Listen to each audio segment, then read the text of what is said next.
We need to talk about Test Drive Unlimited Solar Crown. This week, I tried out the VIP beta for console, you know, the one that's locked behind pre-ordering the gold edition of the game for 80 quid.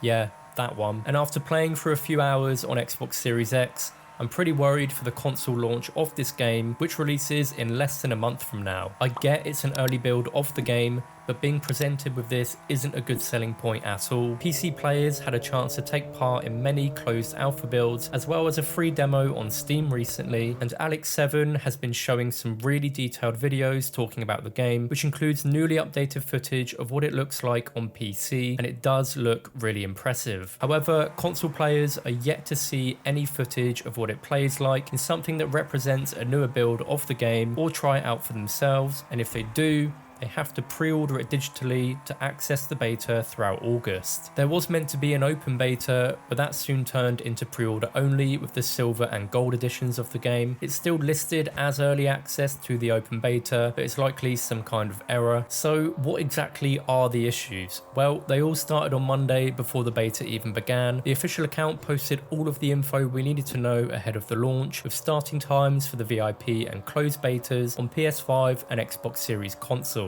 They also included a disclaimer letting us know that the build we'll be playing is a work in progress version and doesn't represent the final game, which of course is understandable, and I really hope that it doesn't. Solar Crown is locked to 30 FPS during the playtest on PS5 and Xbox Series X consoles, and will have two graphical modes at launch, being a quality mode, which is 1440p at 30 frames per second, as well as a performance mode at 1080p 60 frames per second. You can already imagine how pissed people are seeing how poor the performance mode is. I get that the map is apparently a 1-to-1 scale of Hong Kong Island, and on the most part is very detailed, but 1080p to get 60 frames per second on a current gen system is probably not even worth going with that, with how much the visual sacrifice will likely end up being. And if you plan on buying this game on the Xbox Series S, don't even bother unless you want what looks to be a below 720p experience, which I can't see improving that much at all. Moving on to the gameplay, and although I say it's in a worrying state, the graphics don't look outright awful on the most part anyway. At best, I'd say it looks like a mix of a current game as well as something that released 10 years ago for the PS4 and Xbox One, which again isn't a bad thing as long as the gameplay is there to make up for it. The intro race events put you behind the wheel of a Lamborghini Huracan Performante, giving you a taste of how the game will play with the all new handling and physics, which I don't think are bad at all, and to those of you that don't like it, they've actually said that they'll be better at launch. Shadow textures, however, are a big issue, making areas of the car or environment look all blurry and pixelated. This was constant when driving the Lambo just underneath the spoiler, and seemed to be a thing on any other car which also had a spoiler, like the Nissan GTR. It also appeared very often throughout cutscenes on the character models, as well as the Solar Hotel and car dealerships. Again, this is said to have been improved, hopefully looking significantly better. Render distance on consoles will take a big hit, which is presented very often throughout this build of the game. Although buildings do show up in the distance, quality can be pretty bad, and when driving on the highway, you get a good example of this happening. I also had a few instances of objects just popping up when approaching an area like the dockyard. Car reflections can be pretty bad, which are more noticeable during the night, being somewhat blurred and even blocky at times, and the mirrors may as well not even show anything over the 4 FPS slideshow that's going on. It was actually the reason I hardly use the interior cameras, as it just looks awful. They were also like this in the PC demo, just nowhere near as bad as console. Audio on the most part was fine, except from the backfire making it sound like fireworks going off in the distance. I'm not kidding, just take a listen to this real quick.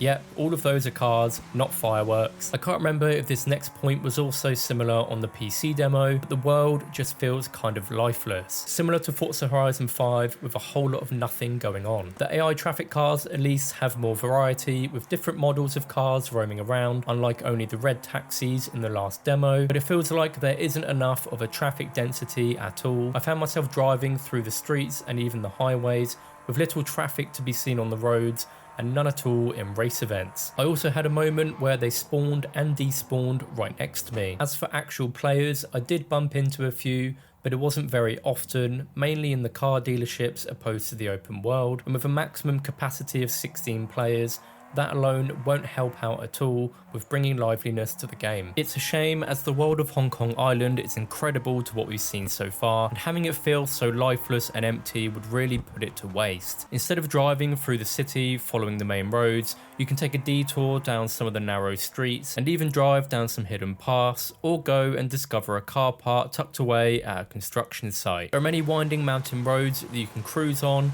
or drift down depending on your mood, and a lot of them lead to off-road areas of the map which are actually really fun to drive on and showcases how beautiful the island can look. Lots of improvements have apparently been made for the full release, so why couldn't we at the very least see those instead of having to base all of our first impressions in this old version, which is said to be the same one as the PC demo, just made for console. Even if it means we get a simple gameplay video of what it actually looks like on console at the moment, it would change a lot of people's thoughts and reassure the player base. In terms of everything else, Solar Crown does feature some of the fundamentals, like how you can interact with the cars in the dealership, giving a unique experience compared to other games. You can still bring up the menu to lower your windows, turn the lights on or off, remove the roof, and so on. And there are a couple of dedicated car dealerships, being Ferrari and Lamborghini. Even with all of that, there are also a lot of key features missing that made Test Drive what it is known for. Player houses are not in the game, and you'll stay at the Solar Hotel instead. This is apparently planned for an update post-launch, but I can't really see that actually going ahead if I'm being honest. The clothing store and salon is also at the hotel instead of being actual places on the map that you can go to, and nothing's been said about casinos either, but the game is a PEGI 18, so I'd assume they just haven't mentioned them yet. Another thing to note, if you don't already know, is Test Drive Unlimited Solar Crown is an online only game and will not feature crossplay at all, meaning Xbox,